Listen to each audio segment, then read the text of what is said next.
जय श्री राधे। मैं अंजलि कुमावत आपका वंदन करती हूँ, अभिनंदन करती हूँ। वैशाख माह का 19वां अध्याय। श्रुतिदेव कहने लगी कि वैशाख महात्म का फल और भी सुनो।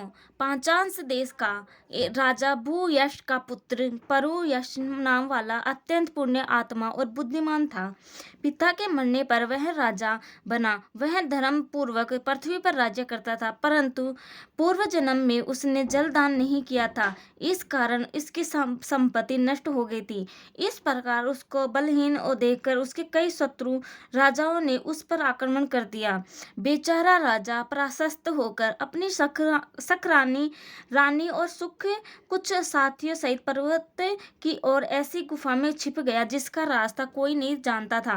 राजा ने बड़ी व्याकुलता से वहां पर 53 वर्ष व्यतीत किए। अब राजा के मन में यह चिंता उत्पन्न हुई कि मैं जन्म और कर्म से तो शुद्ध हूँ। मैंने जन्म भी अच्छी कुल में लिया, परंतु न जाने मेरे सब पुरुष कहाँ गए। मैंने ऐसा कौन सा पाप किया है जिससे यह घोर दरिद्रता और पराजय हुई तथा वनवास के दुख सहने पड़ रहे हैं।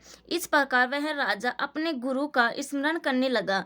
तब राजा के स्मरण करते ही दो मुनीश्वर याज और उपयाजक नाम वाले वहां आकर उपस्थित हुए। वनवास से दुखी राज चिन्ह से हीन वन के मार्ग को न जानने वाला वह राजा थोड़ी देर चुपचाप खड़ा रहा और रोता हुआ उनके चरणों में गिर गया। तब दोनों मुनियों ने पकड़कर उठाया। उसके पश्चात राजा ने वन के पुष्पों की विधिवत उसका पूजन किया। अब जब वह दोनों बैठ गए तो राजा ने बड़ी निम्रता से उनसे प्रश्न किया कि महाराज, मैं जन्म से तो शुद्ध हूँ, पितरों और देवताओं का पूजन भी करता हूँ, पाप से डरता हूँ, प्राणियों व दयावान गुरु की भक्ति में प्रति रखने वाला हूँ। फिर क्या कारण है कि मैं ऐसा दरिद्रती हो गया हूँ। मेरा सब कोष नष्ट हो गया है। शत्रुओं ने मुझसे जीत लिया है। वन का वासी अकेला क्यों कर रहा हूँ। मेरे पुत्र पौत्र भाई बंधु कोई नहीं रहा। मैं निष्पाप होकर राज्य कर रहा था, फिर भी मेरे राज्य में अकाल क्यों पड़ गया। इसका कारण आप मुझे विस्तार पूर्वक कहिए। राजा के ऐसे वचन सुन थोड़ी देर सोचकर वह दोनों मुनि याज और उपयाज जग कहने लगे कि हे राजन, तू अपने दुख का कारण सुन। पहले 10 जन्मों में तू अत्यंत घोर पापी व्याघ्र रहा है।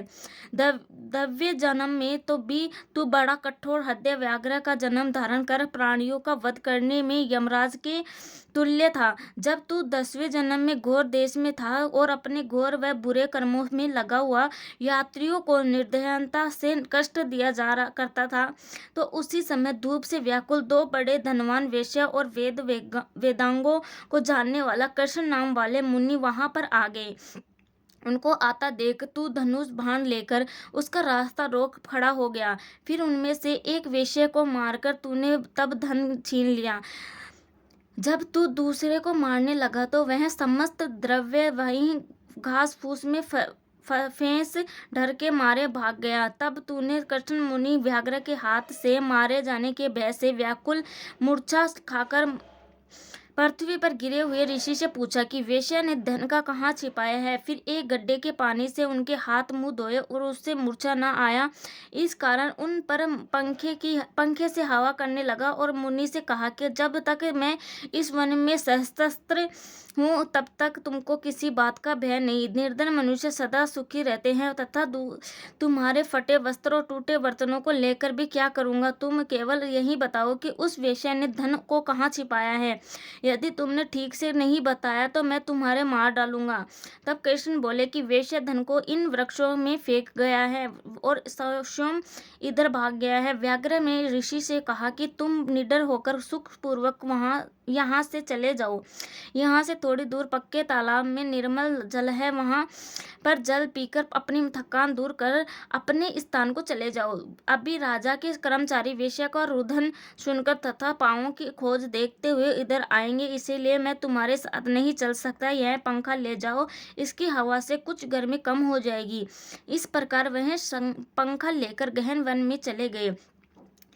यद्यपि तुमने कार्यवासों की सेवा की थी, परंतु वैशाख मास की प्रचंड धूप में तुम्हारे द्वारा की गई इस सेवा के परिणाम स्वरूप तेरा जन्म विशाल राजवंश में हुआ। तब अब यदि तेरी इच्छा सुख, राज्य, धन्यवान, लक्ष्मी, स्वर्ग और सायुज्य मुक्ति पाने की है तो वैशाख धर्म को करो, तुमको संपूर्ण सुख प्राप्त हो जाएंगे।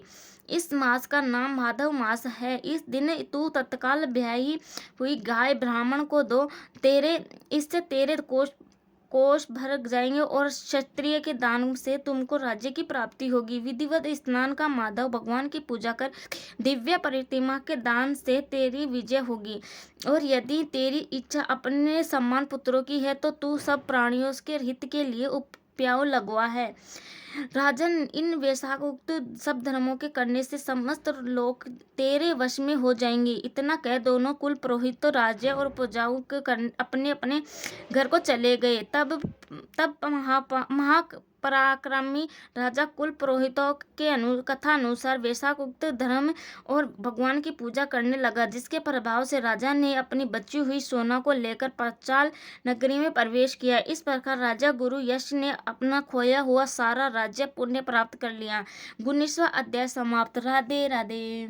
जय श्री राधे। वैशाख महात्म्य में 20वां अध्याय। श्रुति कीर्ति कहने लगी कि मुनिवर, वैशाख धर्म के महात्म्य में सुनते सुनते मेरी तृप्ति नहीं होती, क्योंकि भगवान विष्णु की कथा सुनकर किसके कान तृप्त होते हैं। मेरे पूर्व जन्म के पुण्य दह्य हो गए हैं। मैं आपके मुख से निकले अमृत रूपी वचनों को पान कर करत करत को हो गया हूँ। मुझको मोक्ष आदि की भी इच्छा नहीं है। आप मुक्ति के दाता भगवान विष्णु को प्रसन्न करने वाले दिव्य धर्मों का उपदेश करते जाइए। इतना वार्ता सुनकर श्रुति देव जी बोले कि राजन, पापों को नष्ट करने वाली मैं एक और कथा कहता हूँ। पंपा तीर पर शंख नाम वाला ब्राह्मण सिंह ने बृहस्पति में गोदावरी के किनारे आया और भीमरथी के पार काटे युक्त पहाड़ी वन में गया, जहाँ न जल था न मनुष्य। वह मध्याह्न के समय वृक्ष की छाया में बैठ गया। उसी समय दुराचारी व सबके प्राणों का घातक एक व्याध वहां पर आया और ब्राह्मण के कानों में चमकते हुए सोने के कुंडल देखते ही उसके पकड़ लिया और उसके कुंडल, जूते, छतरी, माला, कमंडल और सब छीनकर उसे जाने की आज्ञा दी। तब वह ब्राह्मण उस दृष्टि से छुटकारा पाकर धूप से चलते हुए उस कांटेदार वन में नंगे पैरों प्यास हाय हा करते हुए कहीं ठहरता नहीं चलता जा रहा था कि उसके दया युक्त हाय हा शब्द को सुनकर वह व्याध हो कठोर हृदय पापी व धर्म विमुख था। उसके हृदय में दया उत्पन्न हुई और उसने अपने मन में सोचा कि इस ब्राह्मण का मैंने सब कुछ हड़प लिया है। यह तो मेरे कर्म ही था, लेकिन मैंने इसके नए जूते ले ही लिए, तो अब मैं इसको अपने पुराने जूते क्यों न दे दूं, जिससे इस ब्राह्मण के पैरों की रक्षा हो जाए। फिर पुराने जूतों की आवश्यकता की भी क्या है, ऐसे विचार कर उसने अपने पुराने जूते उस ब्राह्मण को दे दिए। उन जूतों को पहनकर वह ब्राह्मण अति सुखी हो उस व्याध को आशीर्वाद देने लगा कि तुमने वैशाख मास में जूते का दान किया है, अतः तुम्हारे पुण्य हृदय हो जाएंगे, क्योंकि ऐसे दान से भगवान हरि प्रसन्न हो जाते हैं। उस ब्राह्मण से इस प्रकार आशीर्वाद सुनकर व्याध विस्मय से कहने लगा कि हे ब्राह्मण देवता, मैंने आपसे ली हुई वस्तु आपको लौटा दी है।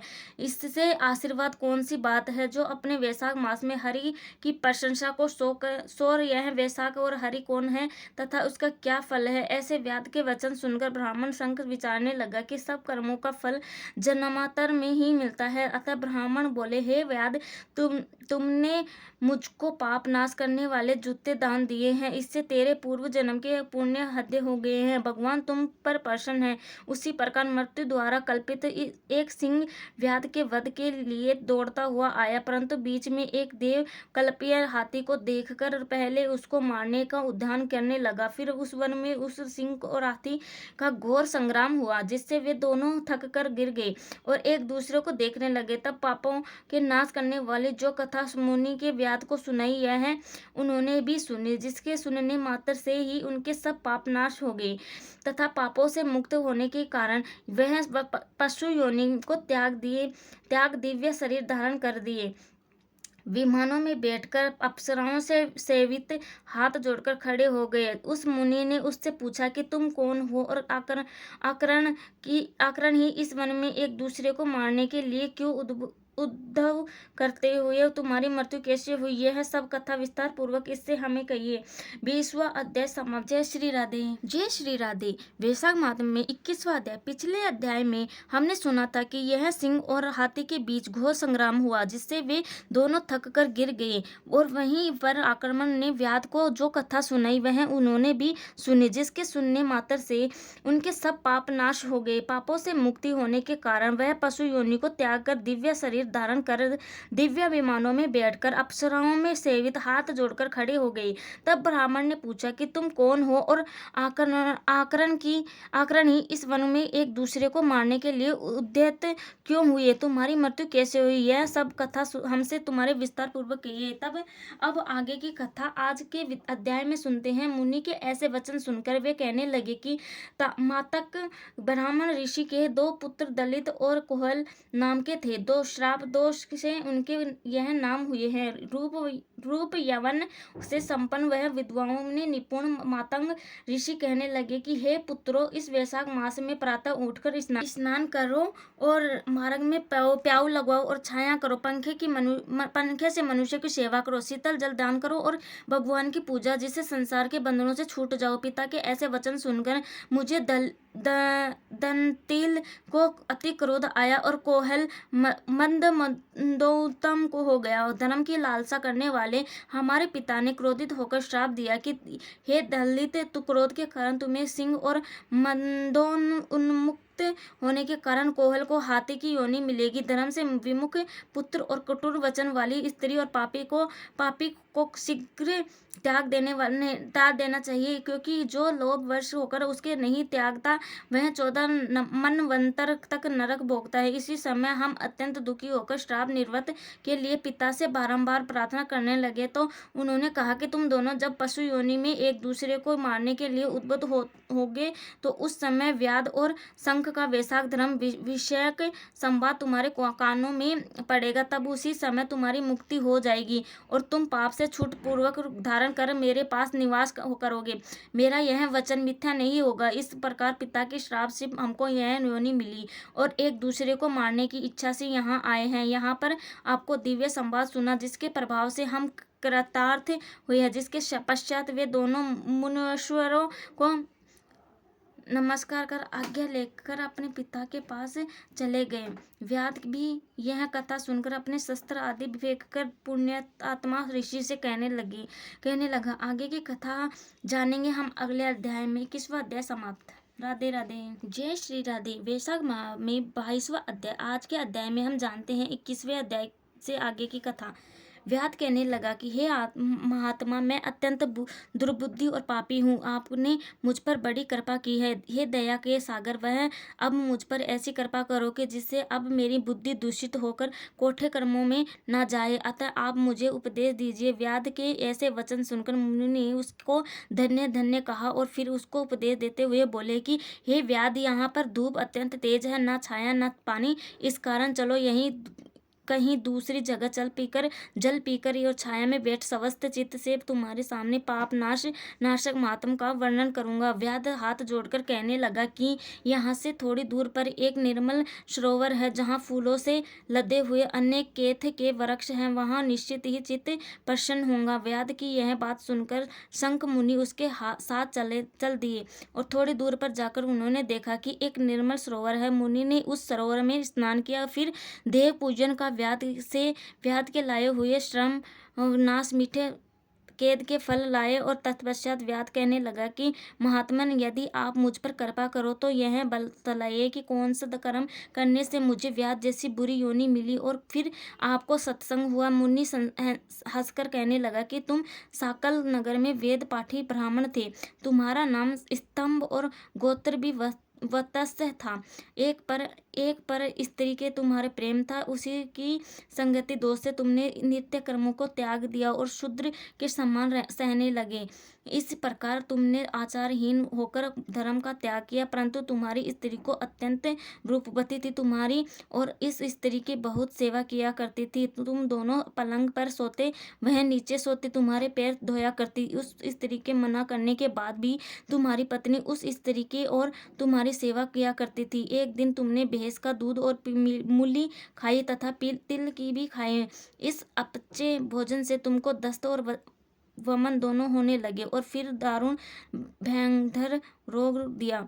जब तक घर में धन रहा तब पर स्त्री भी वहां रही, फिर सब धन लेकर वह भी चली। इस पर तुमको बड़ी घृणा हुई और तुमने अपनी पतिव्रता स्त्री से कहा कि मैं अत्यंत निष्ठुर तथा वेश्यागामी हूँ। हे सुंदरी, तुम मुझ पापी ने तेरा कुछ उपकार नहीं किया। जो अपनी नम्र भार्या और मान नहीं करते वह 15 जन्म तक नपुंसक होते हैं। मैं रात दिन महात्माओं और तेरी अवज्ञा करने से निश्चय ही पाप योनि में पड़ूंगा। तेरे विनीत भाव पर भी मैं महाक्रोध ही करता रहूं। इस प्रकार कहने पर वह तुम्हारी स्त्री हाथ जोड़कर कहने लगी कि स्वामी, आप ऐसा क्यों कहते हो? मैंने आप पर कभी क्रोध नहीं किया। यदि आपको मुझ पर दुख प्राप्त हुआ तो मेरे कर्मों का फल है। तुम मेरे प्रति दीनता और लज्जा मत करो। जो स्त्री अपने पति के क्रोध को सहन करे वही साध्वी है। और ऐसा कहकर वह अपने पिता व भाई के घर से कुछ धन लाकर तुम्हारी सेवा करती रही। दिन रात मल मूत्र धोकर तुमको शुद्ध रखती तथा कीड़े आदि निकालती। रात दिन नींद आदि का त्याग कर अपने भर्ता के दुख से दुखी होकर कहती है, पितृेश्वरी, तुम मेरे पति को रोग से मुक्ति करो तथा मेरे पति को पापहीन करो। तब एक बाहर आत्मा देवल वैशाख में गर्मी के मारे संध्या समय तुम्हारे घर आए। तुमको उसको देख तुम्हारी स्त्री कहने लगी कि अब वेद मेरे घर आ गए हैं, अब इनके द्वारा मेरे पति का रोग नष्ट हो जाएगा। इनके चरण धोकर तुम्हारी स्त्री ने अपने सिर पर वह चरणों तक छिड़क लिया। फिर महात्मा को गर्मी से व्याकुल देख शरबत पिलाया। दूसरे दिन प्रातः वह महात्मा चले गए। उधर तुमको सन्निपात हो गया और जब तुम्हारी स्त्री के तुमको त्रिकोटा पिलाया तो तुमने उसकी अंगुली काट लिया। तभी तेरे दांत भिज गए और उंगली तेरे मुख में रह गई। ठीक उसी अमावस्या में तुम्हारी मृत्यु हो गई और उसी वेश्या के ध्यान में तुम्हारे प्राण निकल गए। अब तुम्हारी चिंता के साथ ही वह भी सती हो गई। इस प्रकार सती होने तथा वैशाख में शरबत पिलाने का चरणों तक सिर छिड़कने से वह सद्गति को प्राप्त हो गई। यद्यपि तेरे सब पाप नाश हो गए थे, परंतु अंत समय में वेश्या का ध्यान करने से तूने व्याग के जन्म लिया। इस कारण तू सदा हिंसा में लगा रहता और चिंता उद्वेग में रहता है। तूने अपनी स्त्री को शरबत पिलाने की आज्ञा दी थी, इसी कारण व्याध योनि पाकर भी धर्म पूछने की तेरी सद्बुद्धि रही। तूने भी मुनि के चरणों का जल अपने सिर पर छिड़का था, इसी से तुमसे संगति प्राप्त हुई है। तुमने अपने पूर्व जन्म में जो कर्म किए वे सब तुमको बतलाए। तेरे यह पाप पुण्य मैंने दिव्य दृष्टि से देखे हैं। अब तुम्हारी कोई और गुप्त बात छुपने की इच्छा हो तो पूछने की इच्छा हो तो मैं भी पूछ लूं। तेरा चित्त शुद्ध हो गया है, अतः तेरा कल्याण हो। इसके आगे की कथा जानते हैं अगले अध्याय में। 21वां अध्याय समाप्त। राधे राधे। वीडियो पसंद आए तो लाइक, सब्सक्राइब एंड कमेंट जरूर कर देना। जय श्री कृष्ण।